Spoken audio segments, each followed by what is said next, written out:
Sa ngalan ng Ama at ng Anak at ng Espiritu Santo. Amen. Aming Diyos na makapangyarihan at mapagmahal, kami po'y buong kababaang loob na lumalapit sa iyong trono ng biyaya sa oras na ito. Dala ang aming pusong pagod, wasak at sugatan. Sapagkat sa mga oras na tulad nito, O Diyos, ramdam na ramdam po namin ang bigat ng kabiguan sa aming mga balikat. Hindi po madali, Panginoon, ang maranasan ang mga bagay na hindi umaayon sa aming mga inaasahan. Ang mga pangarap na hindi natupad, ang mga pagsubok na tila walang katapusan, at ang mga pangyayaring tila sumisira sa aming tiwala sa sarili. O Diyos, aminin po namin sa iyo na may mga oras na kami nadarapa at nasasaktan, na sa tuwing kami nabibigo sa aming mga pagsusulit, sa aming mga proyekto, sa aming mga responsibilidad, at maging sa mga pangarap naming matagal nang inaasam, ay tila unti-unti ring nauupos ang apoy sa aming puso. Panginoon, patawarin mo po kami kung minsan ay nahuhulog kami sa kalungkutan at nawawala ng gana sa buhay. Patawarin mo po kami kung may mga sandali na nagagalit kami sa iyo at nagtatanong, bakit po nangyari ito sa akin? Patawarin mo po kami kung naging marpo kami at ang aming pananampalataya ay nayanig ng kabiguan. Subalit ngayon, O Diyos, kahit mabigat ang aming puso, hinihiling po namin na sa halip na tuluyang maglaho ang aming pag-asa, ay itanim mo po sa aming puso ang aral na iyong gustong matutunan namin. Paalalahanan mo po kami, Panginoon, na ang kabiguan ay hindi wakas, na ito'y bahagi lamang ng mas malaking plano na hindi pa namin nauunawaan ngayon. Turuan mo kaming tingnan ang kabiguan hindi bilang pagkatalo, kundi bilang daan upang kami tumibay, lumalim at matutong magtiwala sa iyo ng lubos. O Diyos, bigyan mo po kami ng lakas na bumangon muli. Kahit ilang beses pa kaming madapa, sa bawat rejection na natatanggap namin, sa bawat pagkatalo na aming naranasan, sa bawat pangarap na tila hindi na matutupad, turuan mo kaming huwag mawala ng pag-asa. Sa halip, O Diyos, ituro mo po sa amin na ang kabiguan ay pagkakataon upang kami lumapit pa ng mas malapit sa iyo, upang sa bawat sugat at luha ay matutunan naming magtiwala sa iyong plano at sa iyong tamang oras. Panginoon, turuan mo rin kaming kilalanin ang aming mga pagkukulang at tanggapin ang aming mga pagkakamali. Kung ang aming kabiguan ay bunga ng aming kapabayaan, kung kami man ay naging tamad, naging padalos-dalos, o hindi nagplano ng maayos, tulungan mo kaming matutong maging responsable. Bigyan mo po kami ng kababaang loob na aminin ang aming mga pagkakamali at lakas upang magbago at magsikap muli. Kung kami man ay nagkulang sa pag-aaral, sa pagtsatsaga, o sa disiplina, turuan mo po kaming bumangon at itama ang aming mga landas. Huwag mong hayaang ang kabiguan ay maging dahilan upang kami tuluyang sumuko, kundi gamitin mo ito upang mahasa ang aming karakter at lumalim ang aming pananampalataya. O Diyos, inaalay din po namin sa iyo ang mga oras ng kabiguan na nagmumula sa mga relasyong nasira, mga pagkakaibigang nawala, mga pangakong napako, at mga pagmamahalan na nauwi sa sakit. Panginoon, ang bigat po sa aming puso lalo na kapag ang mga taong inaasahan naming magiging sandigan ay siyang nagdulot ng sugat sa amin. Subalit, turuan mo po kami, O Diyos, na huwag manatili sa pait at galit, kundi matutong magpatawad at magpalaya. Palayain mo kami sa mga tanikala ng galit at hinanakit, at tulungan mo kaming umusad, dala ang mga aral, hindi ang bigat ng sugat. O Diyos, inaalay din namin ang mga kabiguan sa larangan ng aming trabaho, pangarap at kinabukasan.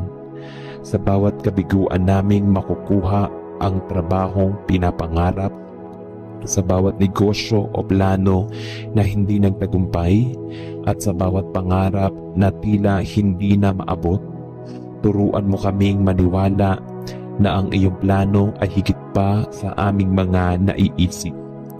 Paalalahanan mo kami, O Diyos, na hindi dahil nabigo kami ngayon ay wala na kaming pag-asa bukas.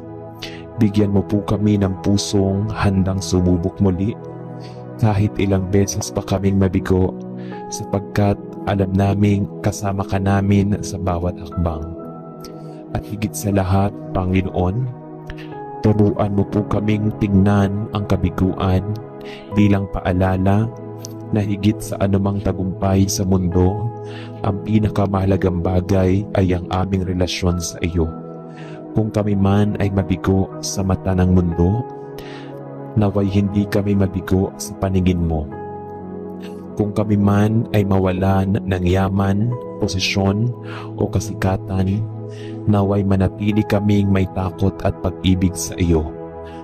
Panginoon, bigyan mo po kami ng pusong mapagpakumbaba, isang pusong hindi sumusuko sa kabiguan, kundi pusong patuloy na nagtitiwala sa iyo at nagsasabing, hindi ko man naiintindihan ang lahat ng nangyayari, Panginoon, pero naniniwala akong ikaw ay tapat at ang kabiguan ko ay may layunin, at sa huli, ikaw ang magbibigay ng tagumpay na higit pa sa aking hinihiling.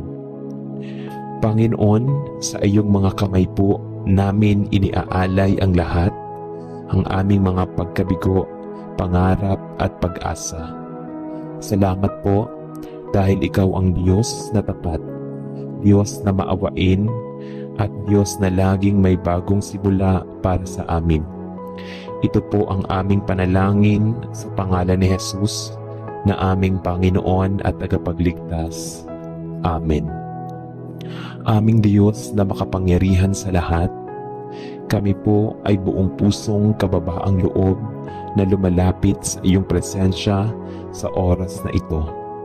Bitbit ang aming mga pusong sugatan, pagod at puno ng mga tanong.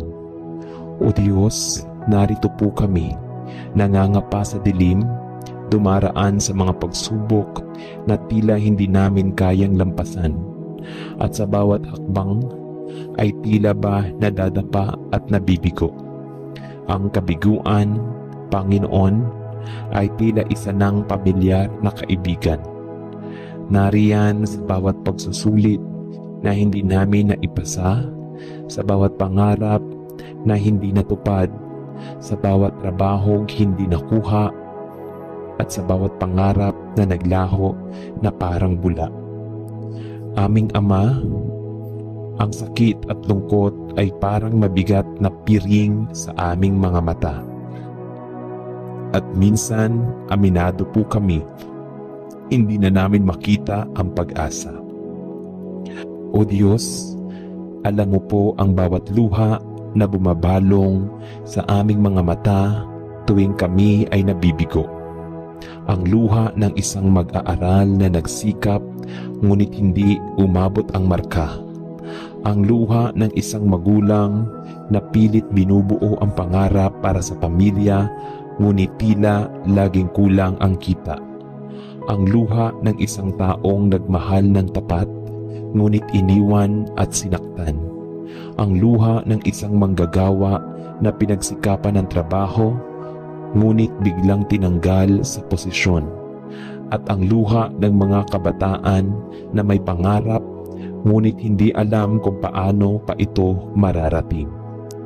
Panginoon, ang bigat po ng lahat ng ito. Minsan po, Panginoon, naiisip naming baka wala ng pag-asa, baka hindi na kami makabangon, baka hindi na namin kaya. Ngunit, Panginoon, sa gitna ng mga kabiguan at pagdadapa, itinataas po namin sa iyo ang aming mga sarili. Hinihiling po namin, O Diyos, na bigyan mo po kami ng lakas na hindi kayang ibigay ng mundo. Lakas na magmumula sa iyong salita na nagsasabing, huwag kang matakot sapagkat ako'y sumasa iyo. Huwag kang manglupaypay sapagkat ako ang iyong Diyos. Palalakasin kita at tutulungan kita. Paalalahanan mo kami, O Diyos, na sa bawat kabiguan, ikaw ay nariyan, nakabantay at naghihintay na kami muling bumangon. Turuan mo kaming tanggapin ang kabiguan, hindi bilang tanda ng pagkatalo, kundi bilang pagkakataon para mas mapalapit sa iyo. Kung kami man po ay nabigo, dahil hindi pa ito ang tamang oras, turuan mo kaming maghintay ng may pasensya at pag-asa. Kung kami man ay nabigo, dahil may mga bagay kaming kailangang matutunan, turuan mo po kaming maging mapagpakumbaba at buksan ang aming puso sa mga aral na inihanda mo para sa amin. Kung kami man po ay nabigo dahil may mas magandang plano ka, tulungan mo kaming magtiwala na ikaw ay tapat at hindi kailanman magkakamali. O Diyos, turuan mo kaming hindi ikumpara ang aming kabiguan sa tagumpay ng iba. Madalas po, Panginoon, nasasaktan kami kapag nakikita naming mas maayos ang buhay ng aming mga kaibigan. Mas mataas ang grado ng aming mga kaklase, mas maganda ang trabaho ng aming mga kasama, o mas masaya ang buhay ng ibang tao. Tulungan mo kaming maunawaan na ang aming kwento ay kakaiba, na hindi namin kailangang mainggit o magtampo, kundi magtiwala na ang oras at plano mo para sa amin ay perpekto at darating sa tamang panahon.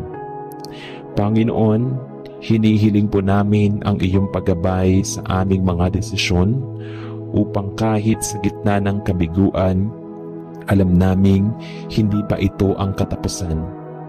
Bigyan mo po kami ng lakas ng loob na muling sumubok, at kahit ilang beses kaming mabigo, turuan mo kaming huwag mawala ng pag-asa sa sarili, na kahit paulit-ulit kaming nadadapa at may puwang pa rin para bumangon at magsimulang muli. Paalalahanan mo kaming ang bawat kabiguan ay isang paalala na kami tao lamang, ngunit ang Diyos na aming pinaglilingkuran ay makapangyarihan at tapat. O Diyos, turuan mo rin kaming yakapin ang kabiguan ng may pananampalataya na sa bawat pintuan na nagsara ay may bagong pintuan na bubuksan, na sa bawat pangarap na nadala may mga mas magandang pangarap na inihahanda mo, at sa bawat luhang umaagos ay may galak na darating sa umaga. Panginoon, turuan mo kaming huwag mawala ng pag-asa sa aming sarili, at higit sa lahat, huwag mawala ng tiwala sa iyo. Aming Ama, itinataas din po namin ang mga taong tulad namin ay dumaranas ng kabiguan ngayon. Ang mga kabataang na nawala ng direksyon, ang mga magulang na nabigo sa kanilang mga pangarap para sa pamilya, ang mga taong nasaktan at niloko, at ang mga may sakit na nawawala ng pag-asa. Panginoon, yakapin mo po sila, damhin nila ang iyong presensya, at punuin mo ang kanilang puso ng kapayapaan at pag-asa. Naway maging liwanag din kami sa kanila, maging tagapagdala ng pag-asa sa mga taong nalulugmok at nawawala na sa gitna ng kabiguan. Sa huli, O Diyos, kami po'y nagpapasalamat sapagkat sa bawat kabiguan, Ikaw ay kasama namin. Sa bawat pagkadapa, Ikaw ang bumabangon sa amin. Sa bawat luhang tumutulo, Ikaw ang nagpapahid. Sa bawat panahong tila madilim at walang kasiguraduhan, Ikaw ang nagbibigay ng liwanag at gabay. Kaya't kahit kami sugatan at pagod, kami umaasang muli sapagkat alam naming ang kabiguan ngayon ay bahagi lamang ng mas magandang kwento na Ikaw ang sumusulat. Maraming salamat po, Panginoon, sa iyo ang lahat ng papuri, pasasalamat at pagsamba. Sa pangalan ni Jesus, na aming tagapagligtas, ito ang aming panalangin. Amen.